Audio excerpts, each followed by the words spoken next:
Buenos días, como ya han mencionado mis compañeros, mi nombre es Yerlin Eusebio Rodríguez y como ya han mencionado las definiciones de educación popular, sus orígenes y características, además de los personajes destacados de la misma, a continuación les estaré hablando sobre la vida y obra de estos y su aplicación. Vamos allá. Bien, a continuación hablaremos sobre la vida y obra de Paulo Freire.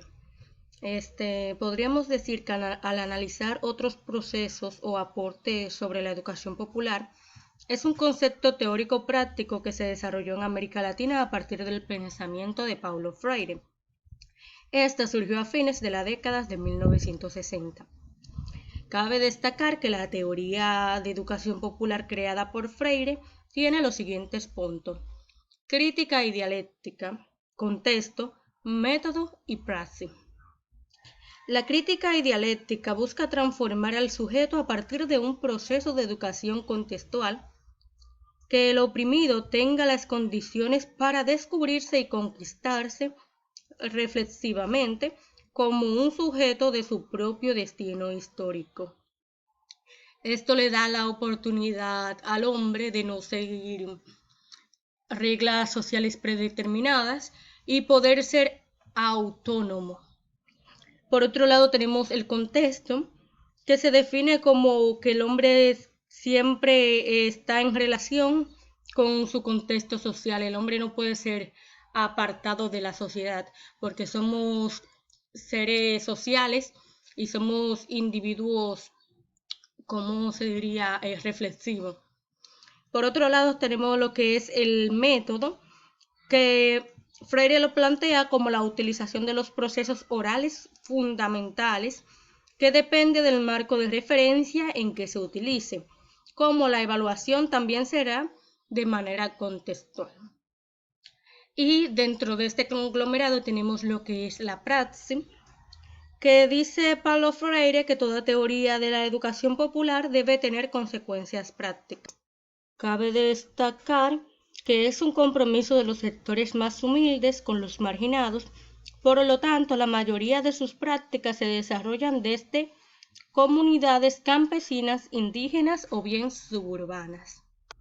Por otro lado, tenemos la aplicación de lo que es la teoría de Paulo Freire en lo que es la educación popular.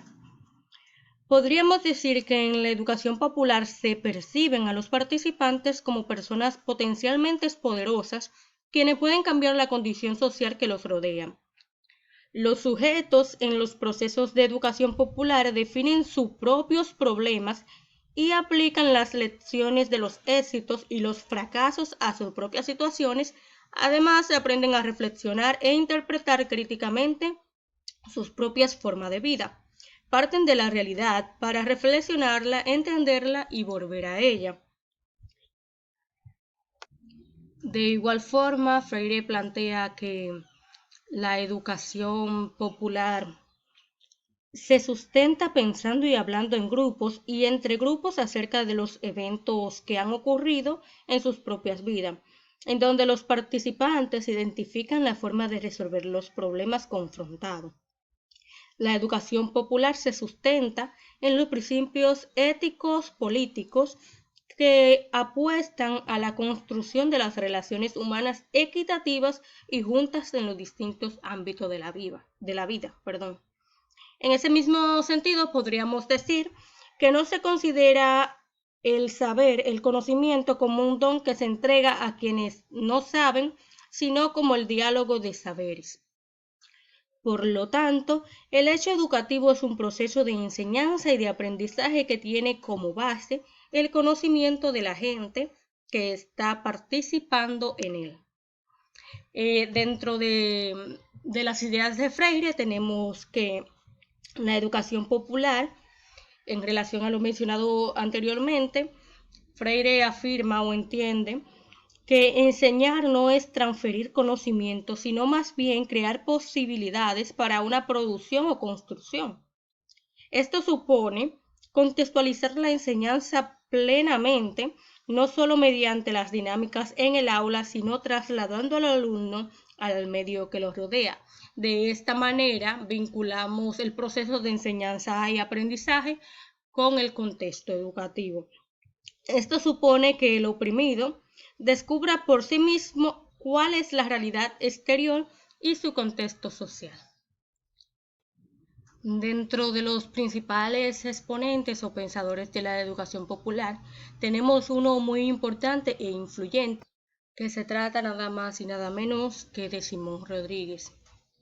Antes de empezar a hablar sobre este, me gustaría recordar que Simón Rodríguez fue el maestro de Simón Bolívar, el padre de la independencia colombiana y venezolana.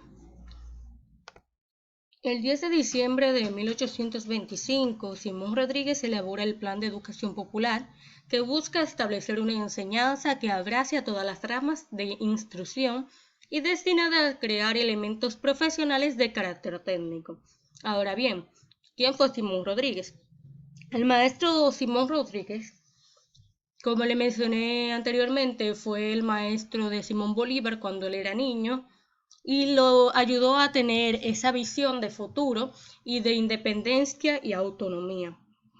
El maestro Simón Rodríguez tanteó de cerca todas las corrientes que suscitaron en la filosofía, en la política de la educación y más aún, profundo conocedor de esta. Eran tiempos de cambio, las ideas estaban expuestas al debate y al libre juego de la invención, pues la ciencia estaba a manos de la sociedad burguesa que se estaba propulsando.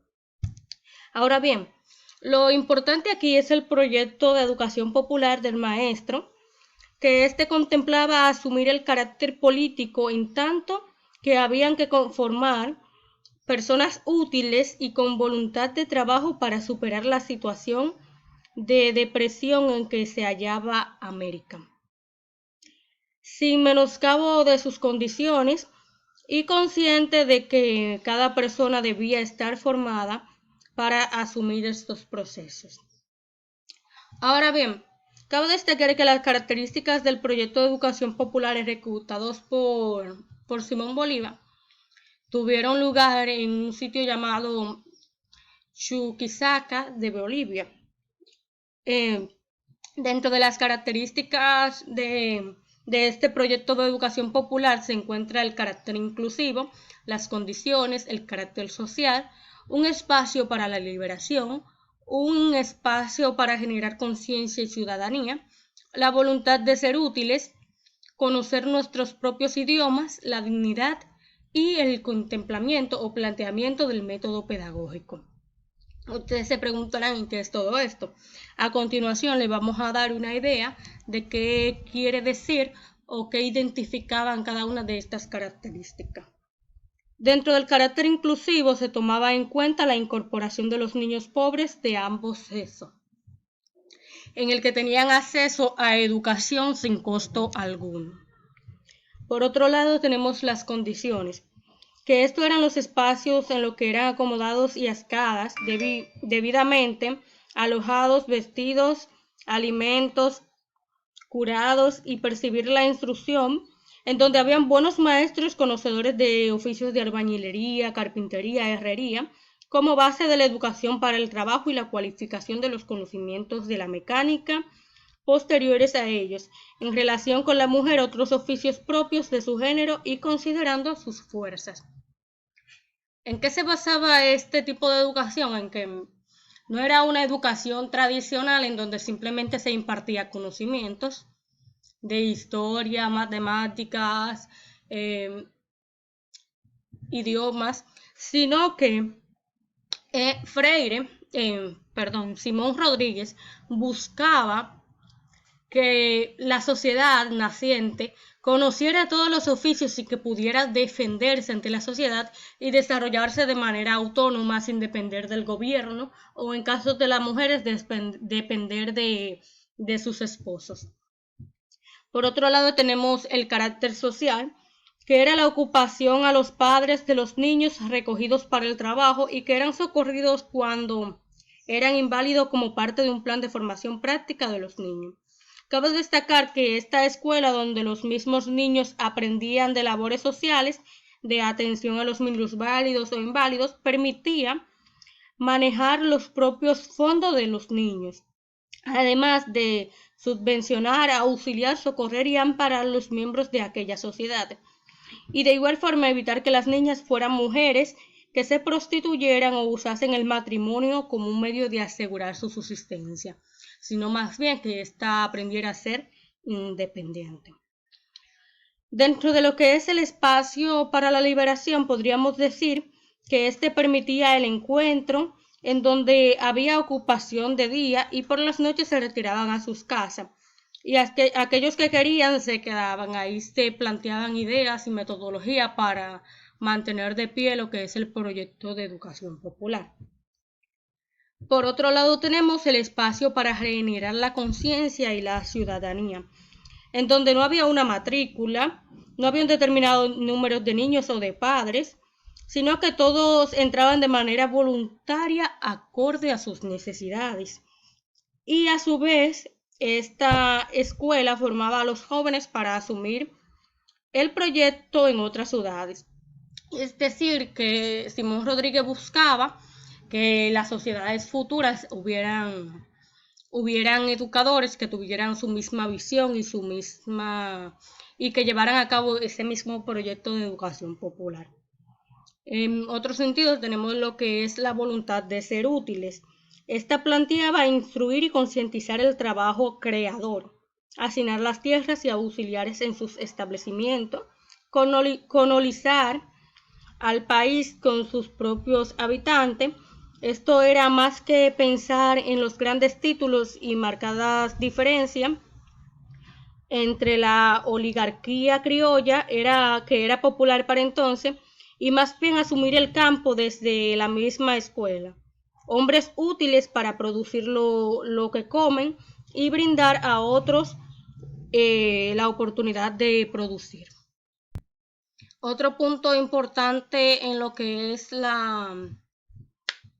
el proyecto de educación popular de Freire está lo que es conocer nuestro propio idioma, que buscaba plantear el proyecto para hablar las lenguas originarias antes que el latín, los medos o egipcio.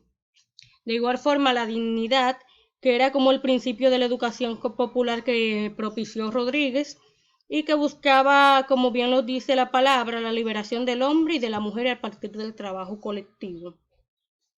Y dentro de este conglomerado tenemos por último el pensamiento del método pedagógico, que buscaba enseñar a pensar, pensar con la cabeza, pensar, no repetir como loros. Rodríguez decía que enseñar cosas útiles desde el trabajo, debíamos enseñar a los niños a hacer preguntones para usar la razón y no repetir como estúpidos. Pasamos ahora a lo que es la vida y obra de John Locke. John Locke fue otro pensador influyente en lo que es la educación popular. Creó una obra en la que se criticaba la pedagogía libresca y se aconsejaba a los maestros a utilizar los métodos que pongan a los niños en contacto con la vida. Dentro de sus ideas está el imperismo, en donde el filósofo que defiende que el conocimiento humano es parte de la experiencia, en donde el imperismo sería el margen de la revolución científica, en donde ningún conocimiento humano puede ir más allá de su experiencia. De igual forma tenemos que, como era uno de los pioneros o el padre del imperismo, también lo fue del liberalismo, en donde defiende la separación del poder legislativo y ejecutivo y la monarca y el parlamento.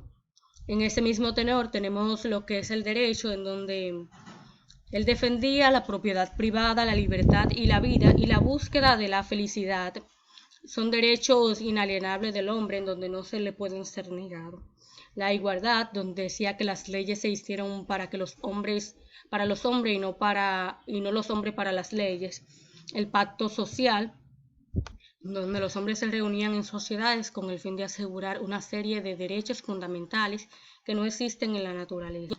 Y la tabula rasa, en donde la mente del hombre está vacía, es una pizarra en blanco a la que todo conocimiento le llega por los sentidos y la experiencia.